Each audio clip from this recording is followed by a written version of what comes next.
All right, good afternoon. Some of you are going to watch this obviously in at night, in the morning, maybe tomorrow, maybe in the coming weeks.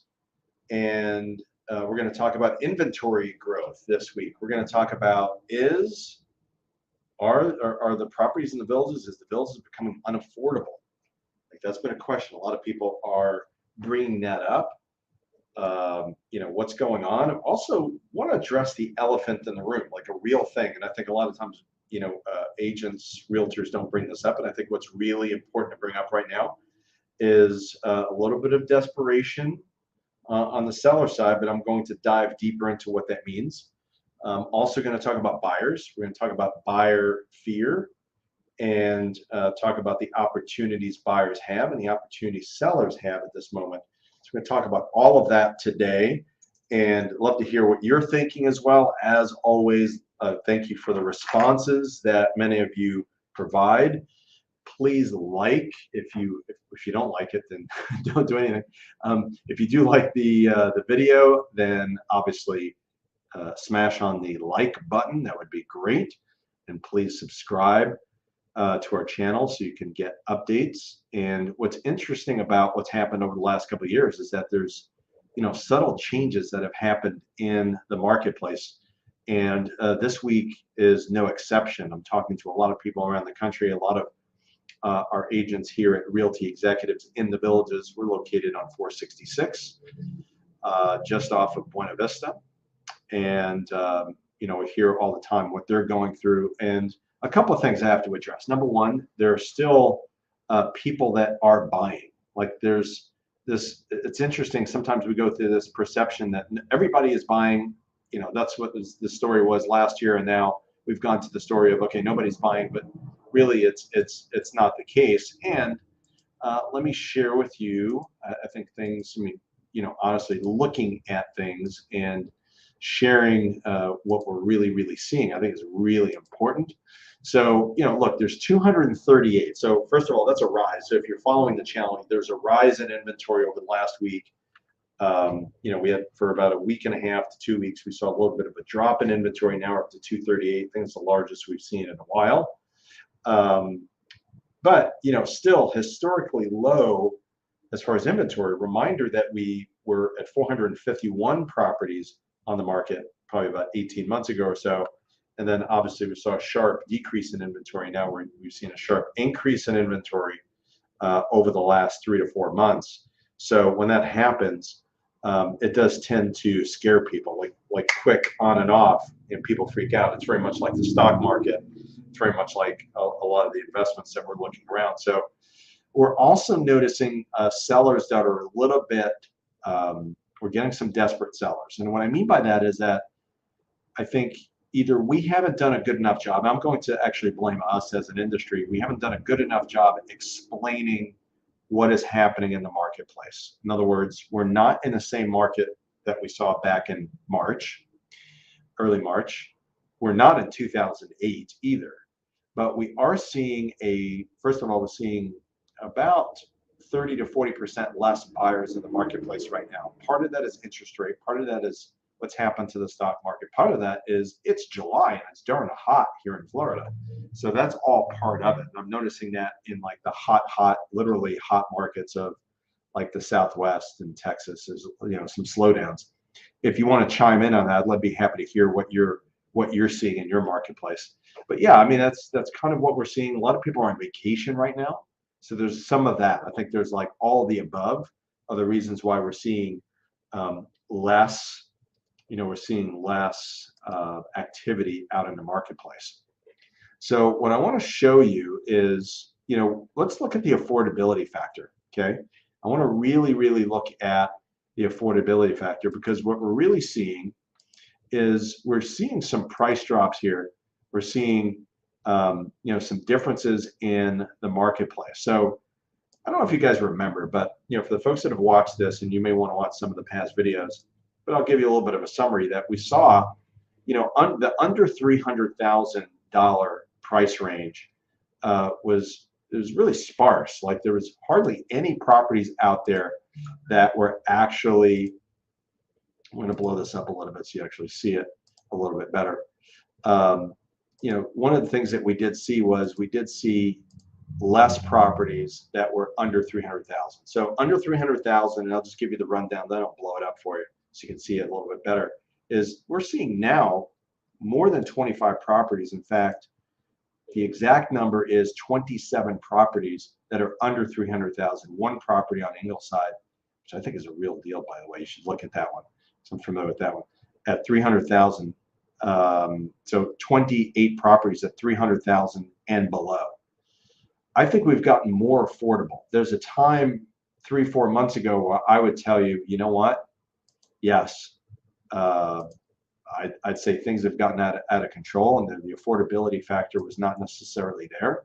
And I think that was a real issue for a lot of people. So I'm going to blow that up a little bit so you can see that. So about 28 properties that are at 300,000 or below.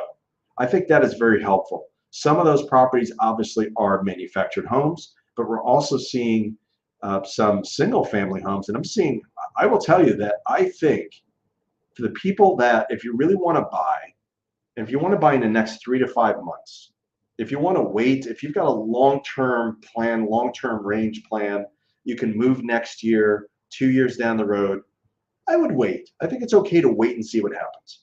But I think there's a danger if you're thinking about buying, or if you want to move by season, you want to have a place by January or for the holidays or for the fall, the next 3 to 5 months, I would say now is a great time to buy. And this is, and I know I sound like a realtor right now, but let me explain.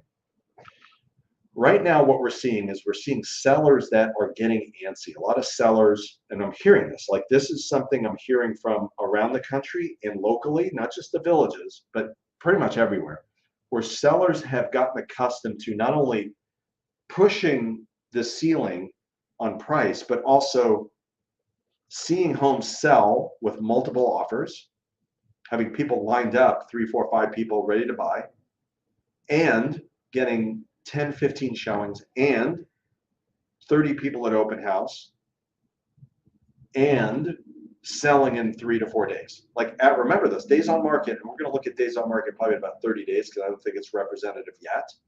We're not seeing, I'm going to show you something on days on market to show you what's going on. You actually can see a little bit of this on the screen. But, the sellers are used to 3 to 4 days on the market. That was the average days on market before we got a contract.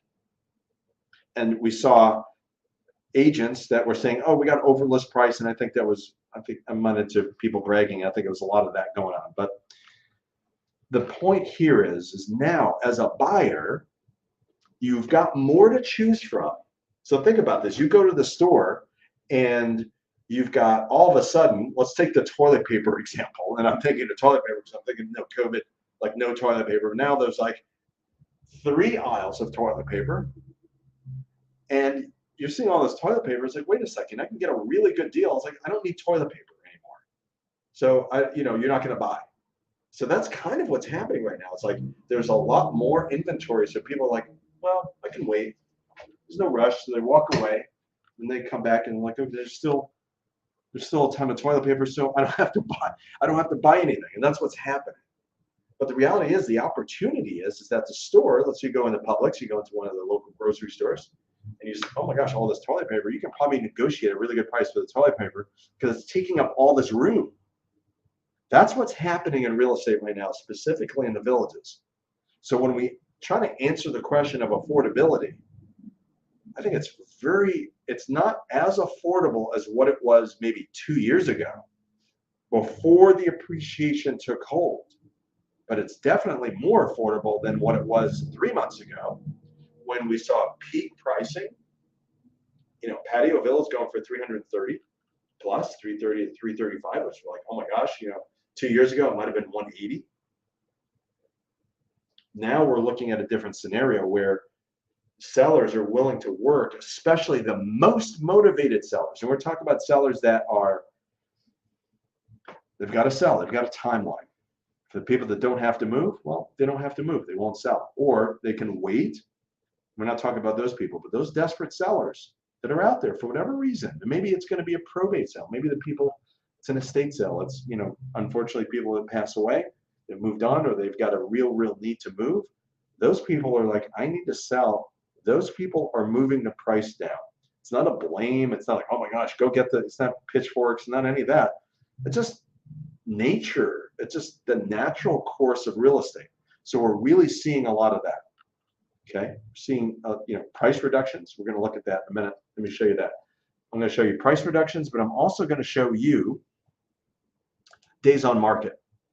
Right? Days on market, when I have talked about days on market, it's typically when it sells.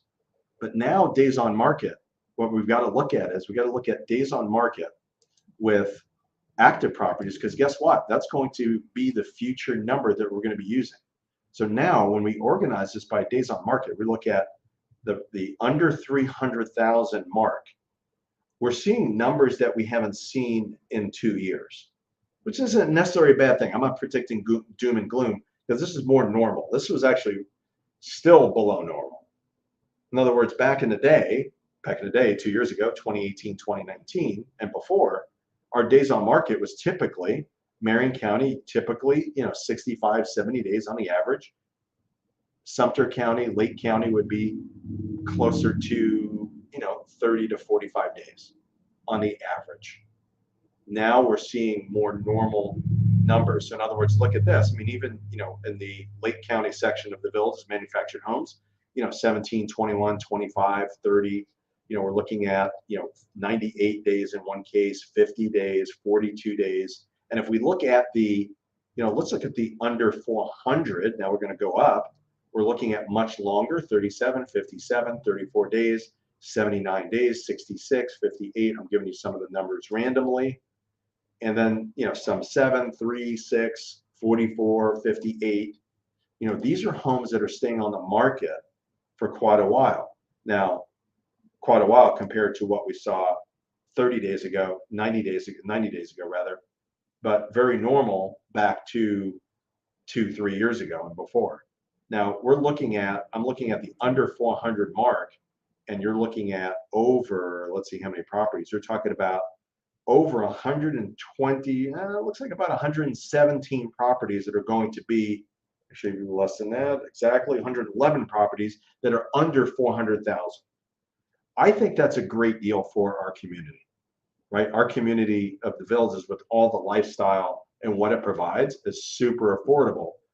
And it's a great time to buy because of this. You may think the prices will come down a little bit more, which possibly, I mean, it's looking like that. As long as inventory goes up, the way I've talked about inventory going down, when inventory goes down, prices go up. Inventory goes up, prices come down. Right? How much they're going to come down, it's hard to say. I don't think it's going to be like you're going to lose all the equity that you gained over the last couple of years as a seller.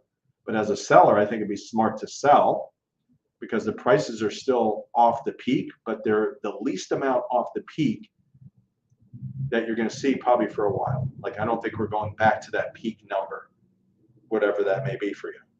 Now, from the buyer standpoint, you may think, let me wait until the prices drop. The danger in doing that, the danger in waiting till to the bottom, because that's what I'm seeing. This is actually like a real story. We're hearing situations where buyers are saying, I'm waiting. I've shopped. I've looked at these properties. I like this one, but I want to see what happens. Time out. I'm worried. I'm stressed. I'm not sure where this is going to go. They're waiting. They're going back home, and they're communicating with their realtor.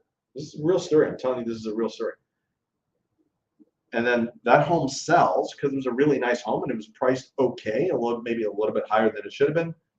Offer comes in, contract, boom, gone. And they're like, how much? I'm like,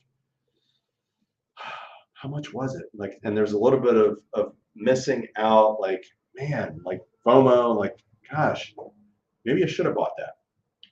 That was the floor, whatever that price was for that property. That's the floor. The floor, meaning the lowest price, that was the value of the property. It's the lowest price.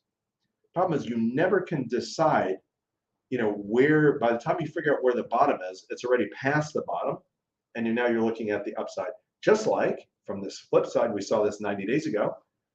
Beginning of March was the peak.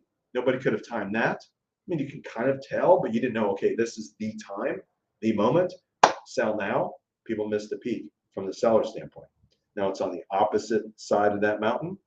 Which way is it going to go? So this is what I'm recommending. Look, if you're interested in a home, put in an offer that you think, all right, this is where I think the market's going to go. If it was at this price, I'd do it. Go ahead and make that offer. From the seller standpoint, if you can be really, really patient, don't be desperate. I think that's obviously in your favor, not to be desperate. And of course, be mindful, because be mindful of this when you're working with our realtors. Remember that there's a carrying cost for realtors. Remember, there's advertising, like realty executives and my folks. I know who I've got. I think we have the best group. I'm biased. We get the best group of people, like really good people that work for our company. And what I've noticed is number one, they want to do whatever it takes to get the property sold, not give it away, but get the most amount of money, be fair, be honest, be ethical. I've seen my agents, my realtors go over and above and beyond to get things done. Like stuff that you would like, wow, you did that, like cleaning places and painting places and pulling weeds just to make sure it looks good, because it's not just right. And they want to make the most amount of money for you. Because when that happens, you might be able to make $5, $10, $15, $20,000 more because of the things that they're doing, staging, designing, whatever they're doing. And the reality is that $15,000, $20,000 means much more for the seller than it does for us as a realtor. Yes, we get paid more commission. It's marginal. It's a couple $100 in our pockets for getting more money. So it's like a couple $100 and you're making thousands, which is the way it should be. But just know that that is a thing that when homes are staying on the market longer, which they are, we're seeing that 30, 60, 90 days. And these are active properties, haven't sold yet. So that number is probably going to rise a little bit more, going back more to a normal market. I guess that's what I'm saying. I'm telling everybody not to freak out, because we're going back to normal. And when you go from crazy to normal, it's like, oh my gosh, the sky's falling. So be mindful of that. Days on market, that means carrying costs a little bit higher, which means that, open houses and advertising means more of an expense because we take on that expense. So just be mindful of that from the seller standpoint. From the buyer standpoint, I think that you're looking at a great time to take advantage of affordability, because, and I'm not saying go in there and take advantage of people. I'm saying take advantage of the opportunity, because there are cases, and I'm seeing it, like, wow, I've seen cases, several homes, like, wow, that's a really good value for that. And they're still sitting on the market, which tells me that people are afraid to move because they're afraid to overpay. And I think that's normal, but I think that's also the reason to buy, because you don't have competition. You're no longer faced with 10, 15, 20 offers at that particular moment. So inventory, the news for the week is a little bit more inventory. By the way, very normal. I anticipate my prediction is we're going to be over 300 by the end of the year. A lot of it's going to be predicated on what happens with, in my belief, the more research I'm doing, like what happens with inflation, what happens with job reports. I guess we're going to get those numbers probably sometime in August. What happened in second quarter? Some people think we're in a recession, and it's very possible. But also remember that recession is not necessarily the worst thing in the world. It's like we're all going to live. We've been through a lot of recessions. Many of us have. And it's going to be okay. So if you have questions, I'd love to hear your comments. Let me know what you're thinking. And please hit the like button. And please subscribe. If you have questions, you know where to find me, 352-572-3796. We also do rentals. So if you have a property you want to put in property management, let us know. All right. Take care, everybody.